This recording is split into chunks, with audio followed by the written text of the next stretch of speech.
Bonjour, c'est Yomod Gurum. Bonjour, ici Gominsu. Voici le Palisade, né avec le deuxième système hybride de nouvelle génération Transmission Mounted Electric Device du groupe Hyundai. Chef d'équipe, aujourd'hui nous avons fait un essai routier. Pourriez-vous résumer vos impressions en un mot? Ogitong Palisade. Ogitong. Il y avait déjà Sagitong et Yugitong. Mais que veut dire Ogitong? L'ajout du système hybride a rendu la rotation encore plus fluide. Donc la sensation qui manquait avec Sagitong... Oui, comparé à la version essence 8 vitesses, celle-ci est bien plus douce. À basse vitesse, il n'y avait pas ce couple brutal, mais plutôt un couple qui poussait de façon continue en combinaison avec le moteur électrique. C'était vraiment doux. Et ça donnait l'impression d'ajouter un cylindre supplémentaire. Donc 5 cylindres. Oui, c'est ça. Alors, voyons maintenant en quoi le châssis du véhicule hybride à 5 cylindres est différent.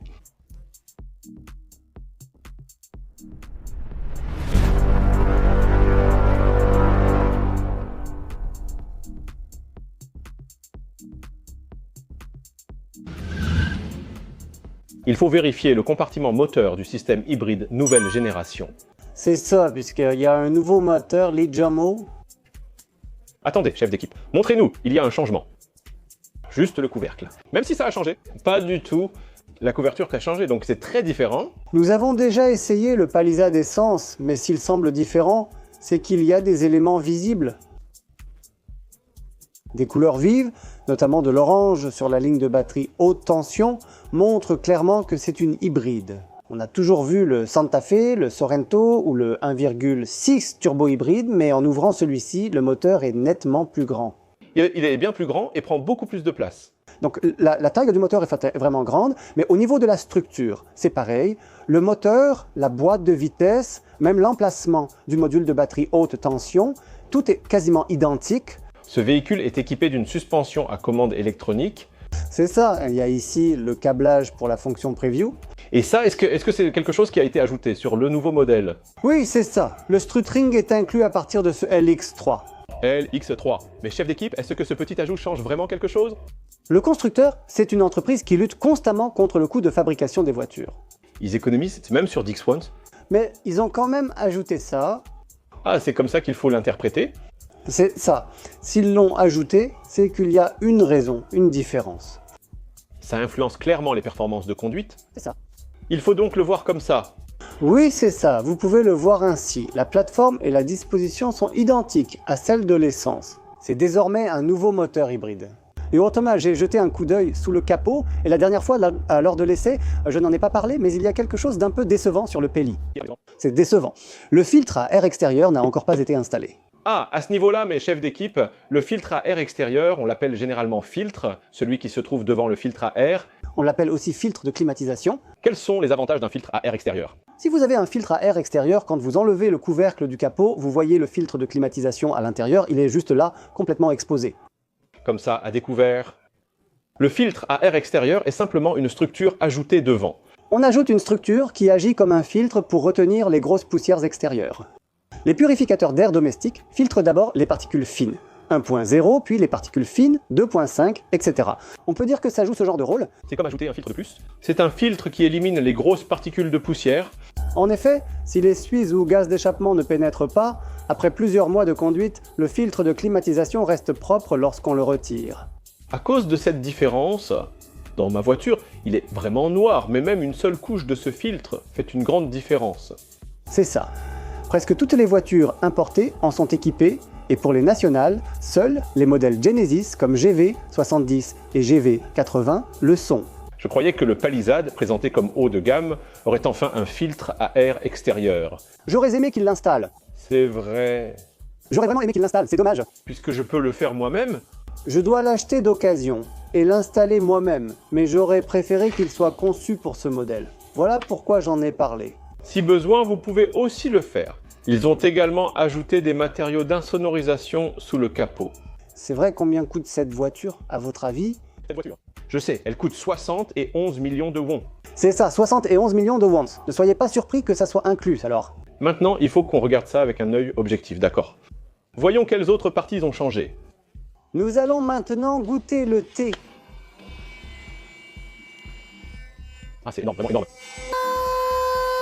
Nous allons vérifier quelles sont les différences au niveau du châssis du nouveau Palisade, équipé du système hybride de nouvelle génération, et en quoi il diffère des anciens systèmes hybrides.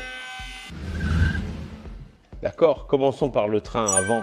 La dernière fois, on avait testé le Palisade Essence, n'est-ce pas? Il n'y a pas de grande différence, vraiment pas de grande différence. Le système de freinage utilise aussi un gros étrier à un piston et un disque de 345 mm. 345. Oui, c'est resté tel quel, et maintenant, après vérification, le ressort est un ressort spécialement conçu pour l'hybride. Ah, donc vous voulez dire qu'à l'œil nu, ça a l'air identique, mais il y a une différence. C'est ça, il y a une différence? J'ai apporté un ressort à essence de Palisade et vous voyez que le marquage est différent. C'est le ressort du véhicule à essence et on remarque des différences de couleur et autres. Oui, une couleur différente indique une rigidité de ressort différente. La couleur du ressort, chef d'équipe, le fait que le ressort ait changé... Cela signifie que la sensation de la suspension est différente. Le confort de conduite, c'est donc pour ça? Oui, c'est différent à l'avant et à l'arrière. Alors j'ai vérifié le numéro de pièce et il s'avère que les spécifications sont différentes entre la version essence avec Preview et la version hybride avec Preview. Ils l'ont réglé différemment intentionnellement. C'est vrai.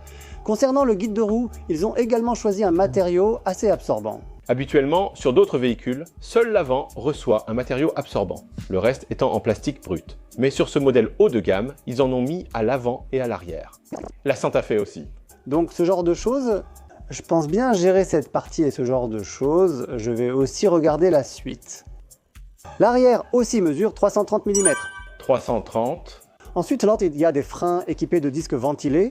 Il s'agit de disques ventilés, de type ventilé, qui aident à dissiper la chaleur. À l'arrière, la suspension à prévisualisation intègre le câblage de l'amortisseur électronique. La présence du câblage signifie qu'il s'agit d'une suspension à commande électronique. Le numéro de pièce du ressort arrière est également différent par rapport à la version essence. Donc, comme le numéro de pièce du ressort arrière est différent, je pense que la douceur, le niveau de confort ou même le réglage de la suspension ont peut-être changé. Alors, je pense que beaucoup de gens seront curieux à ce sujet. Nous avons déjà terminé l'essai routier et nous avons aussi confirmé que les ressorts sont différents, n'est-ce pas?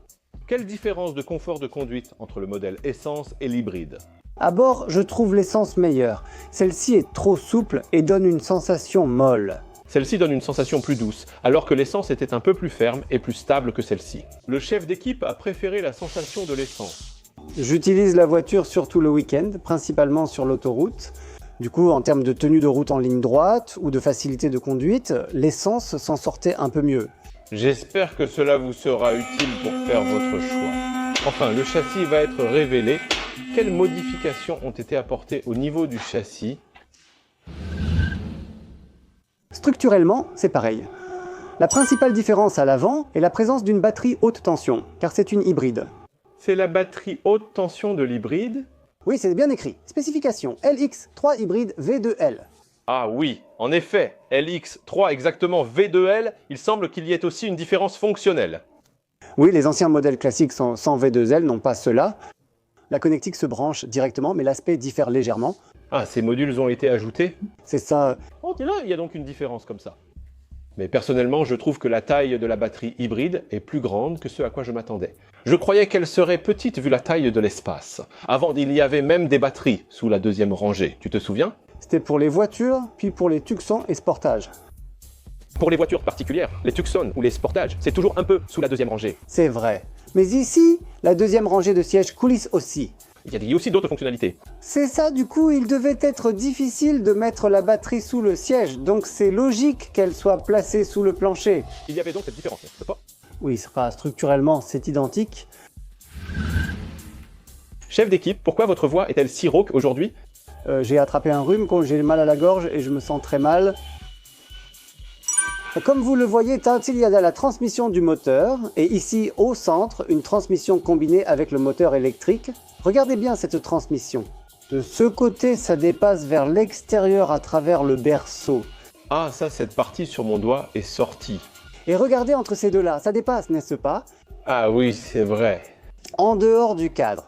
Je viens de réussir, il faut raisonner ainsi. C'est vrai! Vous voulez dire que la taille est vraiment grande? C'est ça, je pense qu'avec une taille de moteur de transmission aussi grande, ils n'ont probablement pas pu y mettre une boîte de vitesse à 8 rapports. Beaucoup pensent que la partie noire sous le moteur est la boîte de vitesse et la partie argentée, le moteur. Mais il s'agit bien de la boîte de vitesse. Vue de dessous, elle paraît même plus grande que le moteur. Et cette fois, en passant de l'ancien système Transmission Mounted Electric Device à la version 2, des moteurs électriques ont été ajoutés à l'intérieur, n'est-ce pas? C'est pour ça que la taille a tellement augmenté, c'est bien ça? C'est ça. Ça occupe même le crossmember, et même de l'extérieur, on voit que ça prend autant de place. Si ça dépasse à ce point, c'est pour cette raison. Donc je me suis demandé combien de personnes ont dû se donner du mal pour mettre ça en place. J'ai beaucoup souffert pour l'emballage, c'est pourquoi la boîte automatique à 8 vitesses semble structurellement un peu difficile. Donc en voyant ça, comme je l'ai dit lors de l'essai, je pense que le 2,5 ne sera probablement pas installé dans la Carnival. Ah, dans la Carnival, quand même. Le constructeur national a quand même conçu cette transmission de manière très compacte. Et cette voiture est une hybride de plus de 300 chevaux. C'est la première hybride à haute puissance qu'on n'avait pas dans notre pays. Du coup, il fallait une boîte de vitesse capable de supporter ce couple. Et ça n'a sûrement pas été facile à réaliser, non? En observant la partie inférieure, je vois que ce n'est pas simple, ce n'est pas juste, mais une boîte à 8 vitesses. Bon, pour ça... D'habitude, on ne dépasse pas autant le crossmember comme avec un moteur, mais là, il dépasse vraiment beaucoup et ils ont à peine réussi à couvrir ce qui sort du cadre. Ce genre de choses, c'est un peu dommage. Ils auraient dû mettre un carter d'huile en aluminium. Ah, ça, c'est juste en acier.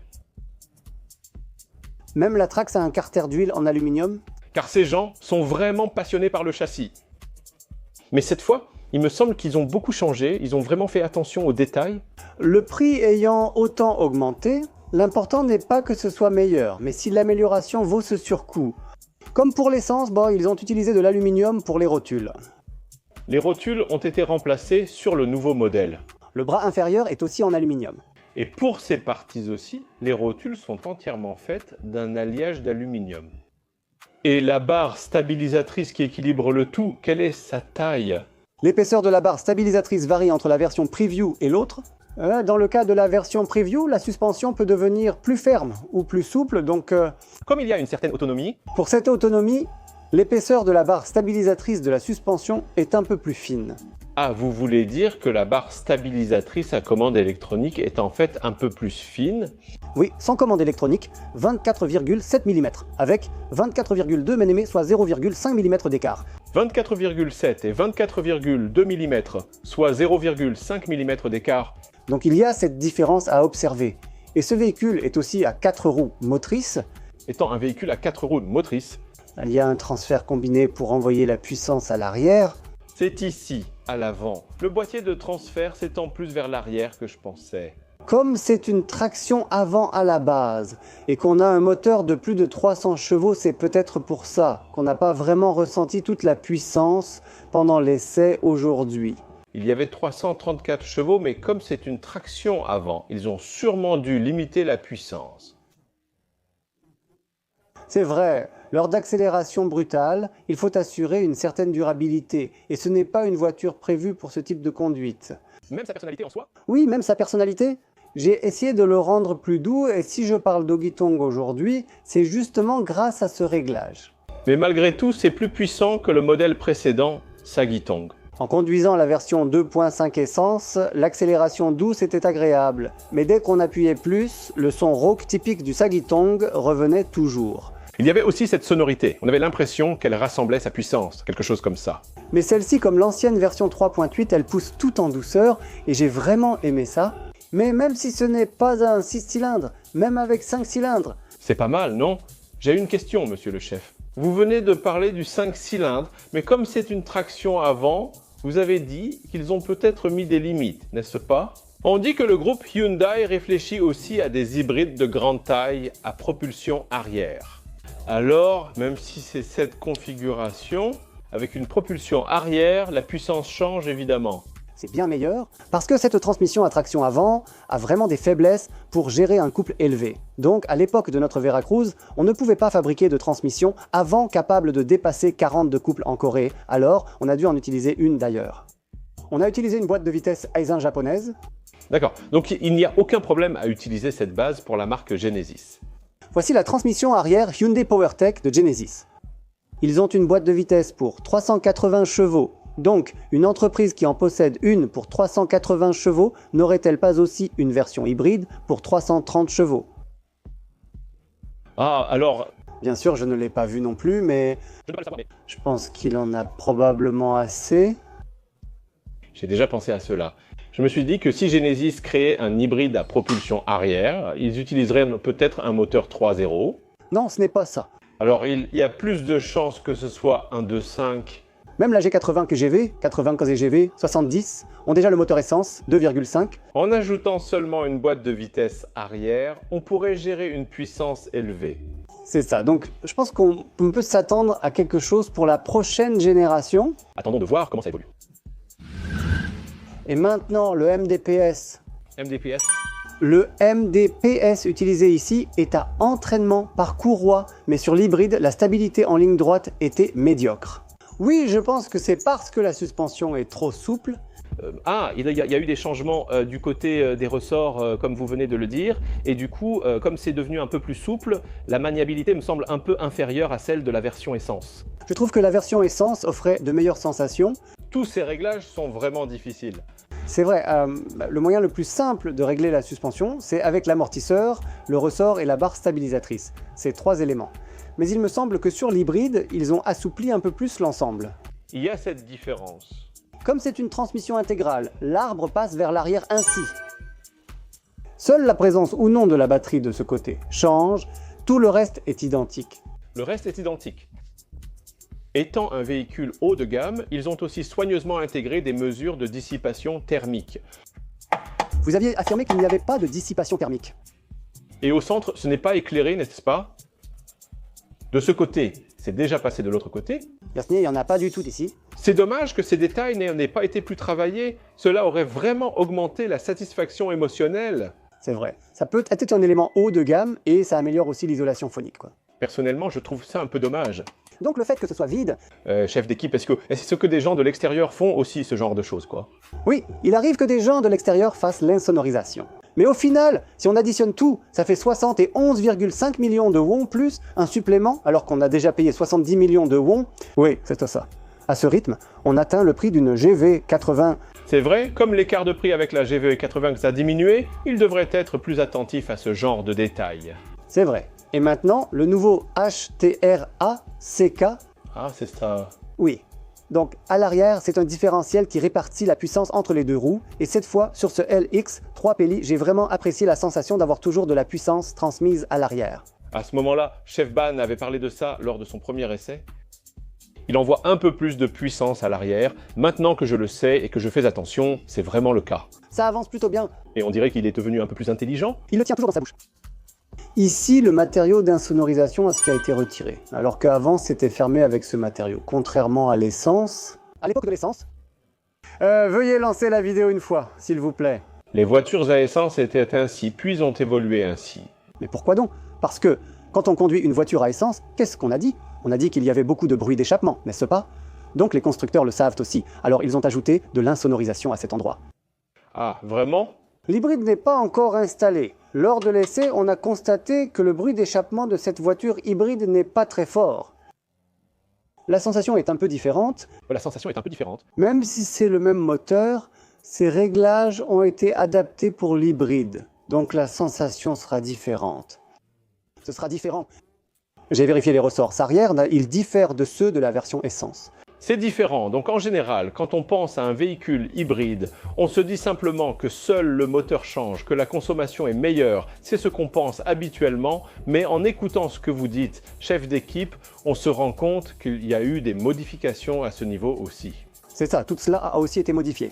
Il y a clairement une différence de confort de conduite. Oui, parce que c'est la troisième fois que nous l'essayons, et les deux versions essence étaient similaires, mais aujourd'hui, celle-ci était particulièrement douce. Je pense que ces aspects montrent qu'il y a une légère différence au niveau de la suspension. Chef d'équipe, alors ce véhicule atteint déjà la barre des 70 millions de won et auparavant, il y avait un écart avec les SUV importés, n'est-ce pas? Il y avait le Ford Explorer tout près et récemment, le Honda Pilot surveille aussi la situation, n'est-ce pas? Si on évalue le châssis, peut-on dire qu'il est à la hauteur à ce niveau-là? C'est un peu décevant par rapport au prix, mais il n'y a pas longtemps, un de nos abonnés m'a contacté et m'a dit ça. Il expliquait que La Peli ayant mauvaise réputation, il venait d'acheter une voiture neuve sans pouvoir en profiter. Il m'a dit que, structurellement ou pour ce genre de choses, la voiture était suffisante pour sa taille, donc de ne pas m'inquiéter. Mais pour être honnête, je trouve quand même que c'est un peu cher. C'est un peu cher. Je pense qu'il faut interpréter ça comme ça, chef d'équipe. Personnellement, pour être honnête, si j'évalue uniquement le châssis, c'est un peu insuffisant. Mais si j'évalue la partie supérieure, c'est-à-dire l'habitacle, là c'est plutôt du côté des équipements de confort. Si on regarde l'intérieur, ce n'est pas du tout le niveau de cette catégorie. Même à plus d'1 milliard, on ne trouve pas ce genre de qualité, n'est-ce pas? On évoque souvent les spécificités de chaque marque.